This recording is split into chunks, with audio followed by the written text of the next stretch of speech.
Welcome to my channel.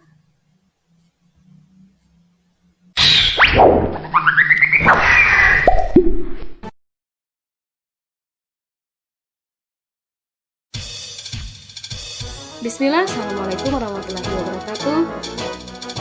Aksi nyata Modul 3.3 terkait pengambilan keputusan berbasis nilai-nilai kebajikan sebagai seorang pemimpin.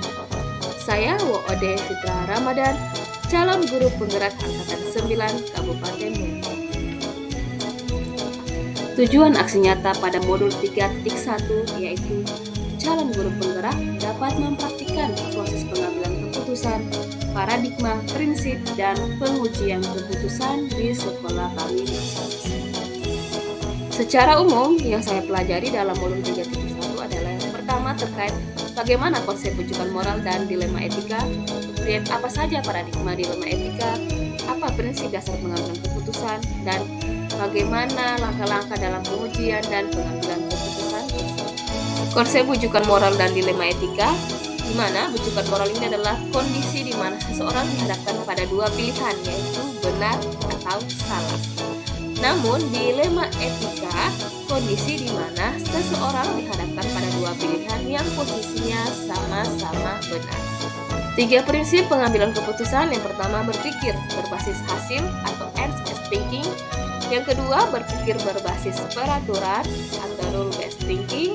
Dan yang ketiga, berpikir berbasis rasa peduli atau care-based thinking. 4 paradigma dilema etika. Yang pertama, individu lawan kelompok.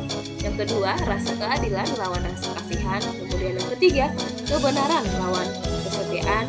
Dan paradigma yang keempat, jangka pendek atau short term versus long term atau jangka panjang. Ada 9 langkah dalam menguji dan mengambil sebuah keputusan, mulai dari mengenali nilai-nilai yang saling berbenturan hingga melihat lagi keputusan yang dibuat. Lantas, keputusan apa yang bakal saya buat dan pengambilan yang tetap berpihak kepada murid, masalah yang dapat saya pertanggungjawabkan dan tentunya berbasis nilai-nilai kebajikan. Berikut analisa saya sebagai seorang wali kelas. Lantas, keputusan apa yang bakal saya buat? Dia siswa kelas yang tetap berpihak kepada murid, satu nama Balano yang bertanggungjawabkan dan tentunya berbasis nilai-nilai kebajikan. Berikut analisa kasus saya. Tidak pernah mengerjakan tugas sehingga lantas keputusan apa yang bakal saya buat? Yang tetap berpihak saya sebagai murid kelas Azam dapat saya pertanggungjawabkan dan tentunya berbasis nilai-nilai kebajikan. Berikut analisa kasus saya. Pemanggilan kepada orang tua Alzam. Lantas, keputusan apa yang bakal saya buat? Saya melakukan yang namanya yang tetap berpihak kepada murid, dapat saya pertanggungjawabkan dan tentunya berbasis nilai kebajikan. Berikut analisa tentunya kasus saya mengalami sebuah dilema etika di sini, di mana satu sisi saya keputusan apa yang bakal saya buat yang tetap berpihak kepada murid dan peraturan sekolah dapat saya pertanggungjawabkan dan tentunya berbasis nilai-nilai kebajikan. Berikut analisa kasus saya yang sesungguhnya. Nah, paradigma pengambilan keputusan yaitu paradigma rasa keadilan versus rasa kasihan, di mana saya harus bersikap adil sebagai wali kelas kepada semua murid dengan mematuhi peraturan sekolah. Namun di selain sisi, saya juga merasa kasihan, masih memiliki simpati, empati, dan kepedulian kepada Alzam jika ia harus dikeluarkan, dan itu tentunya bakalan berdampak kepada masa depan. Prinsip dilema etika pada kasus Alzam ini adalah berpikir berbasis rasa peduli, care-based thinking, di mana saya wali kelas Alzam perlu mempertimbangkan rasa peduli dalam pengambilan keputusan ini, sebab di satu sisi Alzam kurang perhatian dan pengawasan oleh orang tuanya, sehingga ini tentunya berdampak banyak kepada perilaku Alzam saat ini.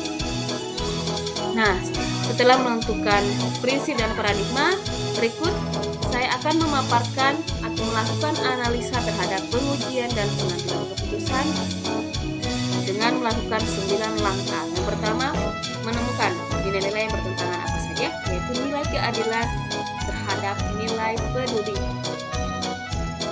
Nah, langkah kedua adalah menentukan siapa-siapa yang terlibat. Tentunya yang pertama, saya pribadi sebagai wali kelas Alzam, siswa atas nama Alzam, ada guru BK atau bimbingan konseling, kemudian ada wakasih kesiswaan, tentunya ada kepala sekolah sebagai pemimpin, pemegang penentu kebijakan, dan wali murid Alzam tersebut. Langkah ketiga adalah mengumpulkan fakta-fakta yang relevan. Nah, tentunya dari kasus Alzam tadi, fakta yang pertama adalah siswa Alzam ini banyak apa, sering bolos, dan bahkan mendapat banyak laporan dari guru lain. Hingga Alzam yang ternyata hanya tinggal bersama neneknya. Pastilah dia kurang perhatian, kurang pengawasan dari orang tua yang lagi merantau atau mencari uang di Papua. Langkah keempat adalah pengujian benar atau salah.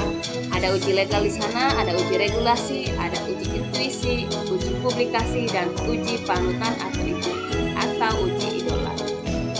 Langkah kelima dalam pengujian keputusan adalah menguji paradigma benar lawan benar. Benar bahwa saya sebagai wali kelas akan mempertahankan siswa Alzam agar tidak dikeluarkan dari sekolah jika ia mau berusaha memperbaiki perilaku dan memenuhi tugas-tugas dari gurunya. Dan benar juga jika saya memiliki rasa empati, peduli, dan kasihan kepada Alzam yang jauh dari pengawasan orang tuanya yang sedang merantau. Langkah keenam adalah melakukan resolusi. Nah, saya berprinsip kepada berpikir berbasis rasa peduli dalam penyelesaian kasus Alzam ini. Kemudian, langkah ketujuh adalah melakukan investigasi trilema, di mana saya sebagai wali kelas akan memberikan kesempatan kembali kepada Alzam untuk memperbaiki kesalahannya dengan catatan akan ada pembinaan oleh guru BK secara berkala. Dan tentunya saya sebagai wali kelas dan ada wakasih kesiswaan yang akan terus mengawasi dan memantau. Langkah ke-8, membuat keputusan. Dengan mempertimbangkan segala kemungkinan yang terjadi, maka kami putuskan untuk memberi kesempatan kepada Alzam untuk tetap bersekolah di SMA Negeri 1 Malano. Namun, dengan catatan akan ada pembinaan dari guru BK dan akan terus dimonitoring wali kelas dan wakasek kesiswaan. Langkah ke-9 sekaligus langkah terakhir dalam pengujian dan pengambilan sebuah keputusan adalah melihat kembali keputusan dan melakukan refleksi. Tentunya saya berkeyakinan bahwa keputusan yang telah kami ambil ini sudah tepat dan rekan guru lain akan melakukan hal yang sama jika berada di posisi kami. Pada dasarnya, segala keputusan yang diambil hendaknya berpihak kepada murid, dapat dipertanggungjawabkan, dan berbasis nilai-nilai kebajikan. Walaupun mungkin kita akan sedikit membelok dari peraturan yang ada. Terima kasih sudah menonton. Salam guru penggerak, guru bergerak, Indonesia maju.